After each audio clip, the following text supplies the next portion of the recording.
10 € offerts. Et votre premier pari remboursé en cash. Avec le lien en description et le code promo JDR10.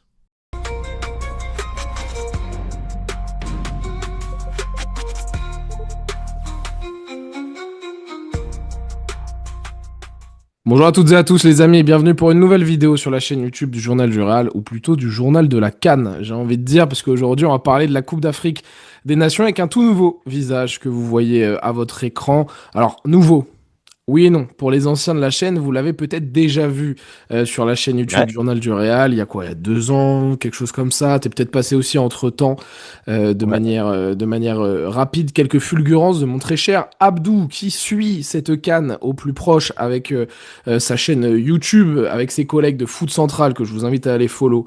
On mettra le lien en description.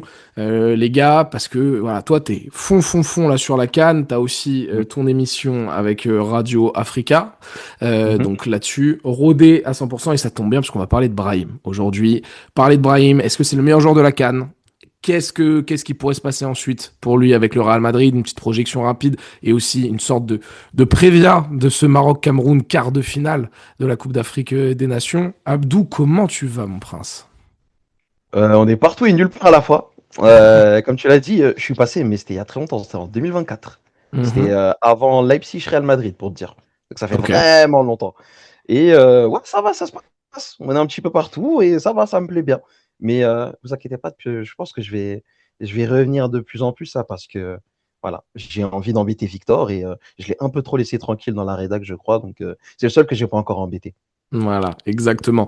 Abdou, on dépose le petit like, on s'abonne et puis surtout on nous met en commentaire ce qu'on pense, mes chers amis marocains ou autres nationalités, peu importe, de ce que vous pensez du début de compétition de Brahim et est-ce que le Maroc va le faire contre le Cameroun? Mettez-nous votre pronostic aussi en commentaire. Abdou, donc je t'ai dit, toi, tu es en train de te fumer à la canne ces derniers temps et ça tombe Mhm. bien parce qu'on a un seul Madrilène qui y participe et c'est peut-être le meilleur joueur de ce début de tournoi, l'étoile marocaine Brahim Diaz qui est déjà, alors là, tu m'arrêtes si je me trompe, 4 buts, 2 Ouais. pénaltys provoqués. Mhm. Je crois pas qu'il y ait de passe décisive dans le lot. Non.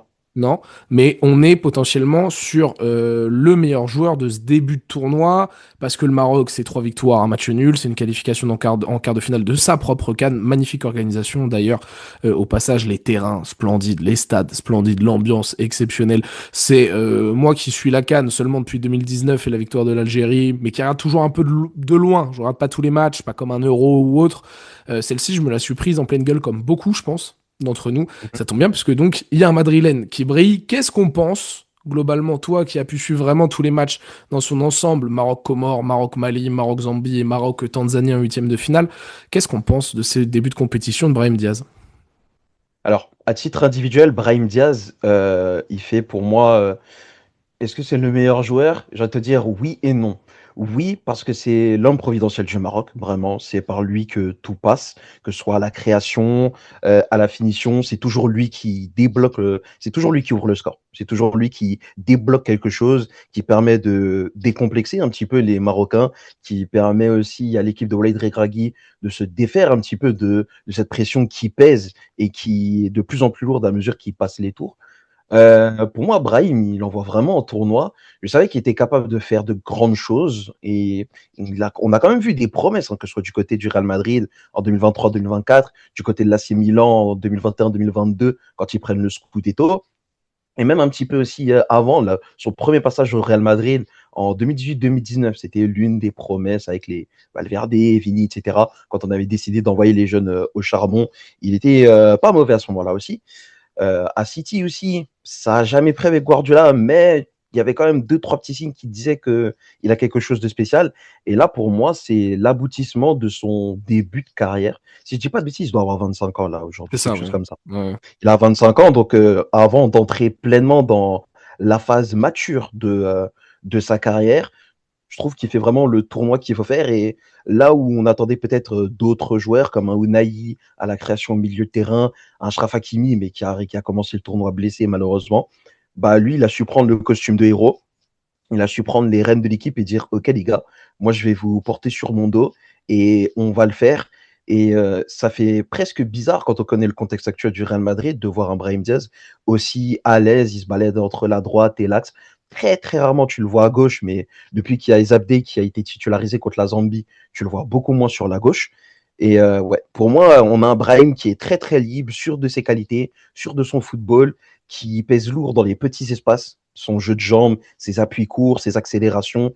Si on revoit la manière dont il se crée le penalty face à la Zambie, c'est un véritable numéro avec sa petite virgule qui provoque, qui pousse à la faute à la main du défenseur malien. Et ouais, pour moi, Brahim, il fait un très très gros tournoi sur l'importance et l'aspect un peu salvateur qu'il a dans son début de tournoi. On peut dire que c'est le meilleur joueur du tournoi. Après, quand tu regardes ce qu'il y a sur le plateau, il y a quand même Monsieur Khan qui est en feu aussi du côté du Nigeria, c'est Ademola Lookman qui est sur 3 buts et 4 passes D en 3 matchs aussi, et qui n'avait pas joué, je crois, le troisième match de poule, si je me trompe En pas. plus, ok.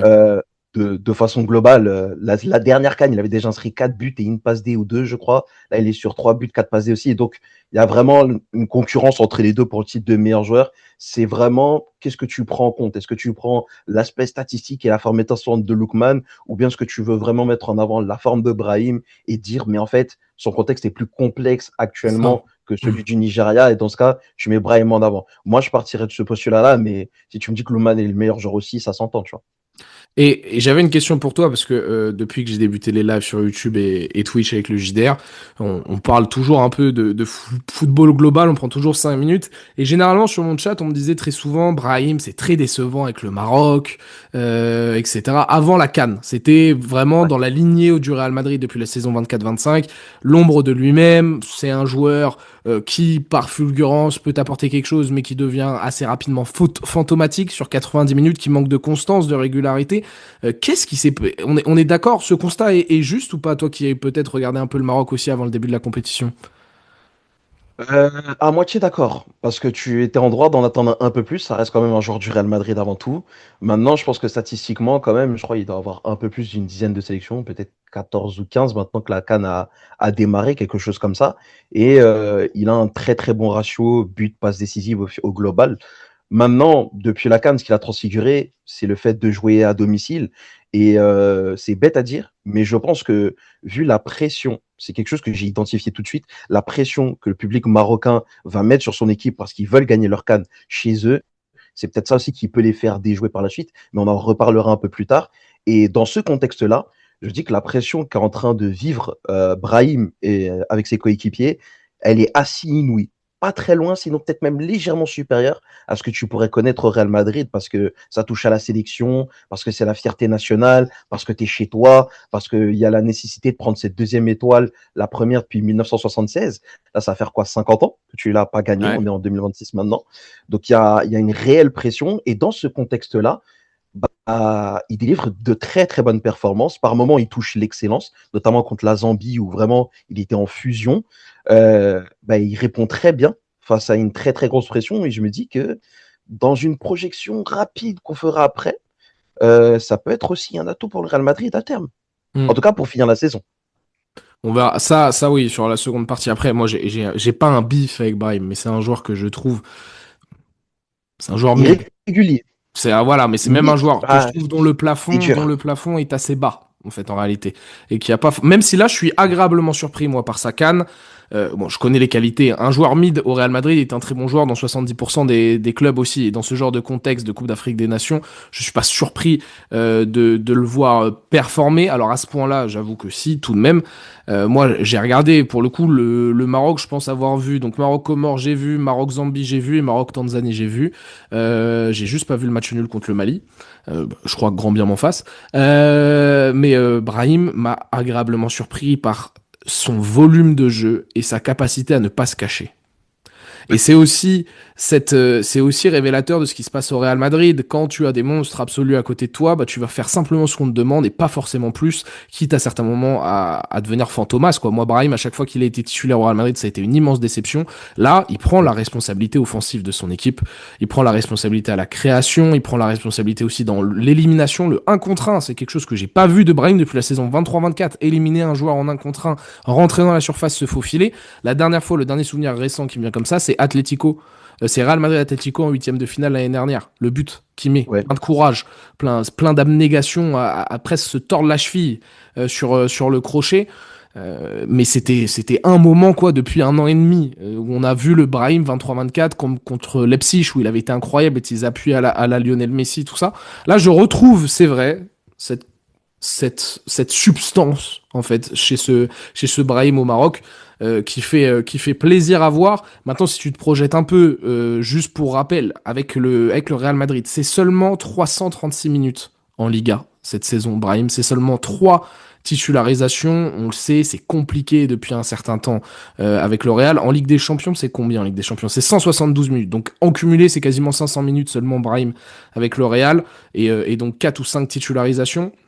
C'est titularisé sur l'aile droite, c'est beaucoup de compensation pour essayer de trouver un équilibre avec Mbappé, avec Vini, etc. Donc pas forcément justement à lui donner les clés du camion. Et il y a des joueurs comme ça, Abdou, qui sont forts avec les faibles et faibles avec les forts. Brahim me fait un peu penser à ça. Alors c'est un peu vulgaire dit comme ça, mais dans le sens où si t'es pas l'équipe ne tourne pas autour de toi et tu n'as pas les clés pour réussir, bah généralement tu vas devenir un moins bon joueur que ce que t'es. Ça me fait penser à des Hakim Ziyech, qui était étincelant avec l'Ajax, arrivé à Chelsea, ça s'effondre un peu. Et on a plein de profils comme ça, hein, des Hatem Ben Arfa, Nice, exceptionnel, PSG. Bon, bah là, c'est le cran au-dessus, ça devient plus dur parce que tout le monde est trop fort et t'es plus simplement le centre du monde.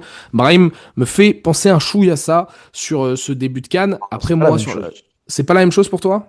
Non, c'est pas la même chose. Le truc, c'est que je trouve que Brahim, c'est une question de contexte. Parce que finalement, si tu remontes un tout petit peu plus loin du côté de l'AC Milan, bon, sa dernière saison, elle était moins bonne. Et Ouais, ça, c'était son problème.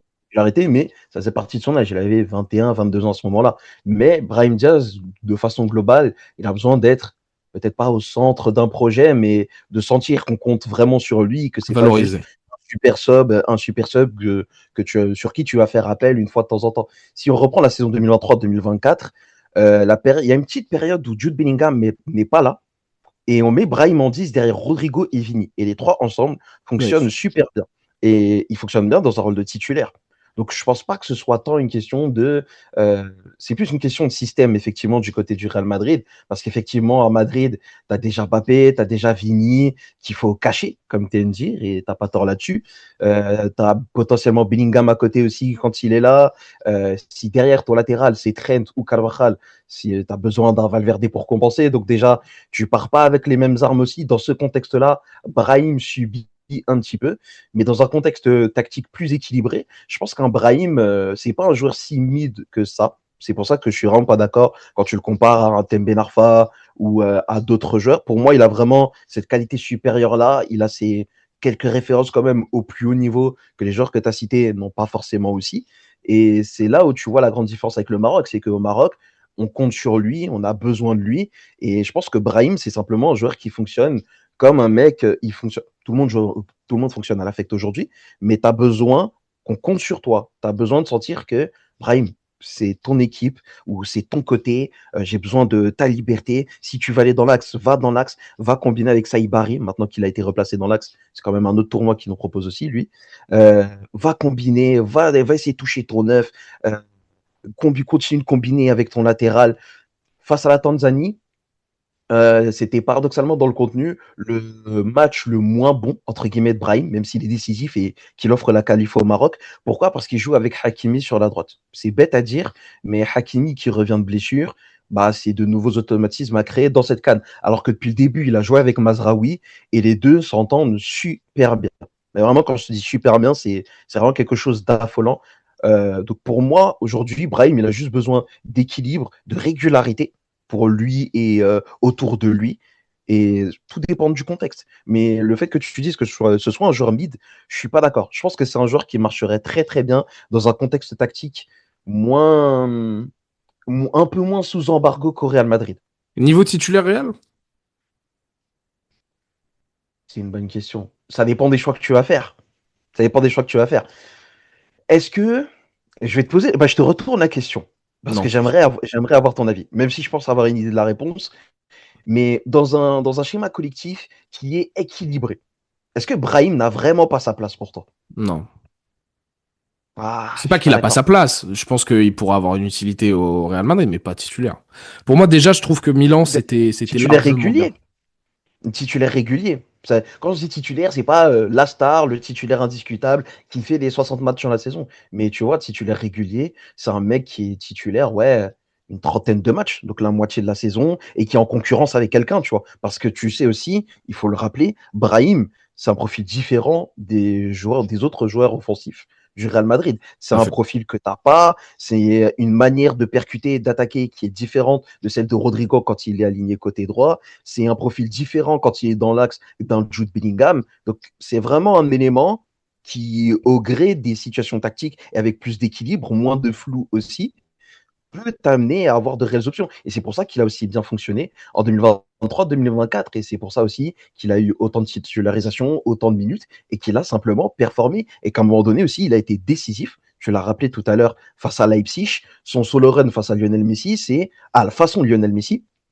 C'est un joueur qui est en confiance, un joueur qui est dans un schéma qu'il connaît, un joueur qui est facile techniquement et qui arrive à combiner avec n'importe qui. Et c'est aussi sa très grande force sur cette canne-là, c'est que tu as mis El Kaabi, tu as mis Rahimi en pointe lors de la première journée. Tu as essayé un petit peu aussi avec Younes El Nesri, pardon, et ça a très bien fonctionné.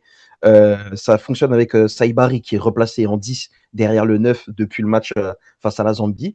Ça fonctionne très bien. Brahim, honnêtement, c'est pas le joueur le plus difficile à caler ou à associer, mais c'est une question de contexte, voilà tout. Et sur cette deuxième partie de saison, par contre, le bon point, c'est que s'il nous revient en forme et qu'il peut retrouver un impact en sortie de banc, voire même permettre à certains moments de souffler dans certains matchs, c'est que du bénéf pour le Real Madrid, voire même moi, vu que comme je t'ai dit, je suis pas un grand fan du joueur foncièrement, c'est bien pour une question d'actif.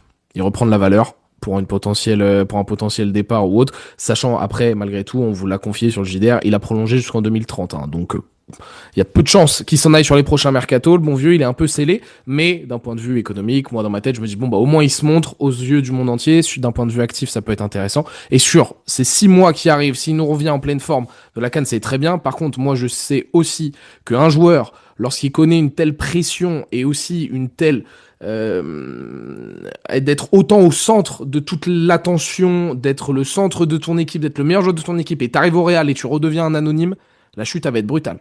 La chute aussi, le retour de Brahim au Real Madrid, il risque d'être très brutal psychologiquement. Et ça risque d'impacter aussi les performances sportives. Tout dépendra des choix de Xabi Alonso. On le sait que bon, tout ce qui se passe dans l'axe et sur le côté gauche, il est un petit peu pieds et poings liés, mais à droite, il est un chouï, mais vraiment un chouï plus libre. Donc je me dis peut-être que s'il s'imagine vouloir faire souffler un Rodrigo, avoir un Brahim en sortie de banc, c'est une option qui pourrait lui plaire aussi. Maintenant, si j'adopte ta logique de c'est un actif, potentiellement on peut faire une grosse vente, faut pas oublier que le Maroc est qualifié à la Coupe du Monde. Et même si le Maroc, dans une optique où le Maroc, par exemple, ils iraient C'est en vrai. huitième de finale. On rappelle qu'il y aura un stade des 16e de finale, donc ils auront passé au moins un tour dans la phase d'élimination directe de la Coupe du Monde.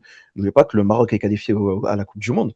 Donc c'est aussi un autre moment où Tout à Brahim, fait. peut-être que si au Real Madrid, il n'est pas à l'aise, déjà il y a cette canne-là, la Coupe du Monde va arriver relativement vite, les trêves internationales vont arriver réellement vite parce que la canne, dans un monde où le Maroc va au bout, donc va jusqu'au 18 janvier. Euh, Après, la prochaine trêve, c'est autour de début mars, C'est juste Mars, ouais. après la Ligue des Champions. Mm. Donc en soi, c'est juste un mois à tenir et tu vas vite revoir Brahim, avoir ses minutes avec Walid Regragui. Potentiellement, si tu gagnes la CAN, il y aura cette espèce d'euphorie aussi. Donc même si tu es sur le banc, bah, sur les moindres minutes, tu vas arriver détendu, relaxé et tu vas juste pratiquer ton football. En fait, je me dis même Brahim, dans un monde où il gagne la CAN, ce qui est possible en soi, il pourrait presque être un petit peu dans la même vibe que Sadio Mané en 2021-2022. Il arrive en février 2022, il revient en février 2022 de la CAN victorieuse du Sénégal face à l'Égypte. Et toute la deuxième partie de saison du côté de Liverpool, il est impérial. Et je me dis que Ok. un très bon tournoi du Maroc avec une victoire à la CAN, même si tu es remplaçant derrière, c'est quand même un truc qui peut te porter. Et après, comme je t'ai dit, la Coupe du Monde va arriver vite. Donc même si tu es dans l'optique de vendre Brahim ou que tu te dis, OK, j'ai envie de le vendre ou qu'un club s'intéresse à lui, bah, tu peux dire, hey, regardez, mon gars, il a remporté la CAN il n'y a pas longtemps, il a fait un gros parcours face au mondial, il s'est mis en avant parce qu'il ne faut pas oublier, il va jouer contre le Brésil en phase de poule. Et c'est le type de match aussi où tu seras attentif à ce qu'il va faire aussi. Tu peux te dire, ah, attention, il a pris contre le Brésil, il a des références, il a qualifié son pays à ce moment et ce moment-là aussi. Ça peut aller très très vite. Donc en soi, ta logique, je la comprends parce qu'il faut dégraisser au Real Madrid. Mais Brahim, je pense que dans un rôle de titulaire régulier slash 12e homme, Dans le football d'aujourd'hui, bon, tu as toujours des titulaires parce qu'on est au Real Madrid et qu'on fonctionne à l'ancienne, mais de façon globale, tu as besoin d'avoir un 12e homme et même un 13e homme. Pour moi, Brahim, dans ce rôle-là, s'il s'épanouit et que le contexte tactique est régulier, donc que Xabi Alonso est un peu moins changeant que sur les premiers mois de son mandat, tu peux voir un Brahim de très très haut niveau du côté du Real Madrid. Ce serait pas choquant. Mais ce serait une bonne nouvelle dans tous les cas pour Xabi. Mais projetons-nous sur cette CAN et ce quart de finale contre le Cameroun. Tu disais, Mhm. le Maroc, ça m'étonne, c'est une possibilité qui remporte cette CAN. Est-ce que déjà, tu les vois battre les Lions? Qu'est-ce que t'en dis de Alors, ça? c'est le paradoxe parce que moi, pour ceux qui me suivent un petit peu sur Foot Central, j'ai beaucoup suivi ce Cameroun-là. J'ai beaucoup suivi les embrouilles qu'il y a eu autour du Cameroun en marge de la compétition. Donc, l'embrouille entre Samuel Eto'o, le ministre des Sports, sa réélection ensuite à 21 voix contre 23, enfin 21 voix positives sur 23, l'arrivée de David Pagou à une semaine de la Coupe d'Afrique des Nations. Et ce Cameroun-là est porté par un élan, par une synergie, par quelque chose qui te font dire attention à ce Cameroun-là. Et il y a des petites stats aussi qui vont dans ce sens-là. C'est que le Cameroun, sur ses 7 derniers matchs face aux pays organisateurs, il a gagné ses 7 derniers matchs. Ish. Donc, il s'est vraiment fait une spécialité de découpeur de tête. Autre point qui peut avoir son importance, c'est que le Cameroun remporte sa première Coupe d'Afrique des Nations en 1988. Et c'était au Maroc. Et ils l'ont fait en battant le Maroc en demi-finale. Et à l'époque, c'était une Coupe d'Afrique des Nations à 8. Donc, tu avais 2 poules de 4. Et quand tu te qualifiais, tu arrives en demi-finale. Et ils perdent sur un but de Roger Mila, si je ne me trompe pas. Et à l'époque, le Maroc avait une grosse équipe. Il y avait Timoumi, il y avait Badou Zaki aussi. Il y avait 2 ballons d'or africains dans l'équipe. Et ça tombe bien, dans le Maroc actuel, il y a aussi un ballon d'or africain, le dernier ballon d'or africain en titre.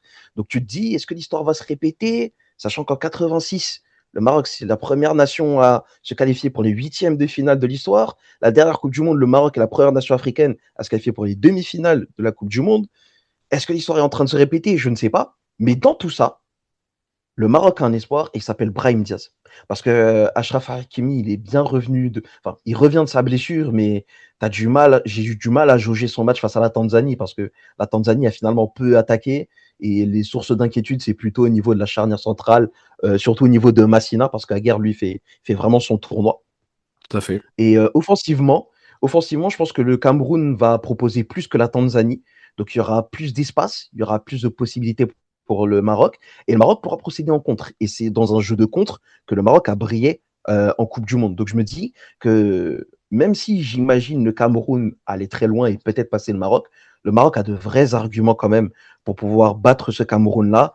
Brahim Diaz aura de quoi faire, mais attention aussi, il y aura de la densité parce que c'est un schéma à 5 derrière avec 3 milieux de terrain en plus. Mais paradoxalement, quand tu affrontes un bloc bas, Brahim Diaz, pardon, il te fait du bien parce que Tout à fait. il aime justement les petits espaces, il aime justement se dépatouiller, dribbler, etc. Et c'est peut-être ce qui manque d'ailleurs au Real Madrid face au bloc bas, un mec qui est capable d'aller au pressing, d'aller coller le défenseur adverse et lui faire un petit numéro de jeu de jambes. Donc je me dis que le Maroc a quand même la place, tu as l'obligation de gagner parce qu'encore une fois, tu es chez toi et tu es le grandissime favori avec le Sénégal. En plus, parce que les choses sont bien faites, l'organisation fait que tu peux pas croiser le Sénégal avant la finale. C'est la finale que tout le monde rêve ou que tout le monde imagine en tout cas, parmi le grand public, disons. Donc ouais, pour moi, le Maroc a quand même une fenêtre de tir pour que ça passe et ça passera automatiquement par un Brahim Diaz. Après, est-ce que défensivement, ce que j'ai pointé du doigt, c'est-à-dire Adam Massina, ça va tenir? Est-ce qu'au milieu de terrain, un El Khanous avec El Ainaoui, ça va tenir la cadence aussi? Ounaï s'est blessé, donc tu as perdu un peu en maîtrise technique au milieu aussi. Tu vas avoir besoin d'un Brahim Diaz, peut-être un Choui plus bas ou un Achraf Hakimi qui se projette davantage, mais du coup un Brahim qui décroche de plus en plus. C'est des questions auxquelles Walid Regragui va trouver des réponses, mais tout est possible. On est au quart de finale, donc en vrai, tout est possible et tout peut se passer. Ok, bah c'est bien parce que déjà moi je situe un peu plus les différents enjeux. On a eu un petit débat en live ce midi avec Pablo. Mhm. Qui est le meilleur joueur, pas de cette CAN, de manière générale actuellement depuis un an et demi, entre Brahim Diaz et Bemo, pour toi? Oh, waouh! Depuis un an? Donc Ouais, vraiment l'année 2025? 2025, depuis là actuellement, si tu dois faire une équipe, tu prends Bemo ou tu prends Brahim? je prends Brian Mbeumo parce que son passage à Brentford, On est sa dernière saison à d'accord. Brentford, Merci. son association avec Yohan Wissa, et puis même, Brian Mbeumo, il est aussi dans le débat pour moi du meilleur joueur de la CAN parce que il n'a pas marqué. Mais ce qu'il propose dans le contenu avec le Cameroun aussi, c'est très, très fort. Alors, Brahim est quand même un cran au-dessus parce qu'il y a vraiment cet aspect décisif, cet aspect Sur la CAN. providentiel, Ah comme ouais. je l'ai dit en début de vidéo. Mais ouais, Brian Bemo, depuis un an, je partirais plus sur un Brian Bemo. Après, c'est deux contextes totalement différents. Bemo, il est titulaire à Brentford. Il arrive dans un United qui est moribond et par ses performances, il arrive quand même à être meilleur joueur du mois en Première Ligue et à relever un peu United. D'ailleurs, en plus, Ruben Amorim a été viré entre-temps. Donc peut-être qu'on verra un Bemo à un autre niveau encore. Ça peut aussi donner des idées à Brahim Diaz de partir du Real Madrid et pourquoi pas aller s'épanouir ailleurs. Moi, j'aimerais bien le revoir en Première Ligue parce que finalement, on l'a trop peu vu du côté de Manchester City et au vu des tops équipes qu'il y a, ou même des équipes à un temps au-dessus, genre Aston Villa, Newcastle, tout ça, je me dis qu'un rôle de titulaire indiscutable, patron, Aston Villa, ça pourrait aller. Ça pourrait aller si un Morgan Rogers s'en va. Ouais, parce qu'il est moins fort que Morgan Rogers, à mon sens, Brahim. Oui, oui, je suis plutôt d'accord. Et donc Bemo, ok, c'est ce que je disais moi aussi en live ce midi. Moi, je prends plutôt Bemo. Pablo était plutôt team Et Brahim. Brahim a plus de références, donc attention. Bien sûr, mais moi en fait, les références se jugent à l'importance que tu avais. Tu vois, dans le Scudetto qu'il prend avec le Milan, c'est peut-être le Mhm. cinquième, sixième nom qui me vient en tête, Brahim, en termes d'importance sur ce titre-là. Tu vois, j'ai rapidement Mike Oh, Maignan t'es qui me dur, vient t'es en dur. tête. Franchement, franchement, pour moi, je le mets dans mon top 3, top 4, hein. C'est quoi tes trois quatre? Parce que dans mes trois quatre mecs, sur le dernier Scudetto du Milan, je mets Benacer, je mets Théo, je mets Maignan et je mets Brahim. Allez, si t'es tatillon, on peut parler de Tomori, à la rigueur. Mais, Bon, il est dans les pour 5, allez, moi, il est dans non. les 5, pourquoi pas. Oui, Oui, donc ça. en tout Oui, cas, il est parmi les plus. Il fait vraiment partie de la colonne vertébrale et surtout, faut pas oublier, tu as un Giroud qui arrive cette saison-là et il arrive tout de suite à très bien linker avec lui. Mhm. Sa doublure, c'était Junior Messias. Donc autant dire que fallait que Brahim soit vraiment au niveau à ce moment-là. Et non, mais surtout que T'avais un Messias Ibra, mais il était encore jeune. est titulaire de 3, enfin, et a le saute Brahim pendant un X temps durant cette saison avant que Brahim revienne bien. Non, non, du tout. C'était vraiment sa doublure, mais Junior Messias, Il joue côté pas de la beaucoup de matchs Milan, quand c'était même, pas. Junior? Il doit Hmm. jouer quelques matchs, mais plutôt sur l'aile droite. Enfin, en gros, ça permute, mais là, cette saison-là, Brahim, il est vraiment axial. Il est vraiment, vraiment axial. Et d'ailleurs, même la crainte que j'avais eue au moment où il revient au Real Madrid, c'était de me dire, mais en fait, ce mec-là, c'est devenu un joueur axial en Italie.